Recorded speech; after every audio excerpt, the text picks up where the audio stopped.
ନୟାଗଡ଼ ଜିଲ୍ଲା ପ୍ରଶାସନ ପକ୍ଷରୁ ଖଣ୍ଡପଡ଼ା ବ୍ଲକ ସମ୍ମିଳନୀ କକ୍ଷରେ ସୋମବାର ଜିଲ୍ଲାପାଳଙ୍କ ଜନଶୁଣାଣି ଶିବିର ଅନୁଷ୍ଠିତ ହୋଇଯାଇଛି।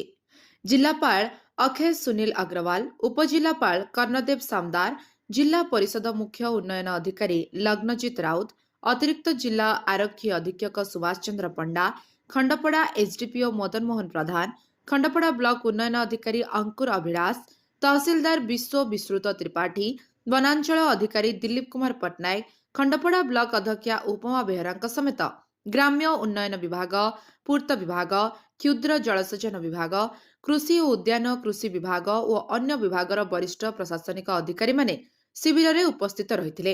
ସର୍ବମୋଟ 77 ଗୋଟି ଅଭିଯୋଗ ପତ୍ର ଶିବିରରେ ଗ୍ରହଣ କରାଯାଇଥିଲା। ସେଥିମଧ୍ୟରୁ 73ଟି ବ୍ୟକ୍ତିଗତ, 4ଟି ଗ୍ରାମ୍ୟ ସମସ୍ୟା ସମ୍ପର୍କିତ ଅଭିଯୋଗ ପତ୍ର ଗ୍ରହଣ କରାଯାଇଥିବା ବ୍ଲକ ପ୍ରଶାସନ ସୂତ୍ରରୁ ଜଣାପଡ଼ିଛି।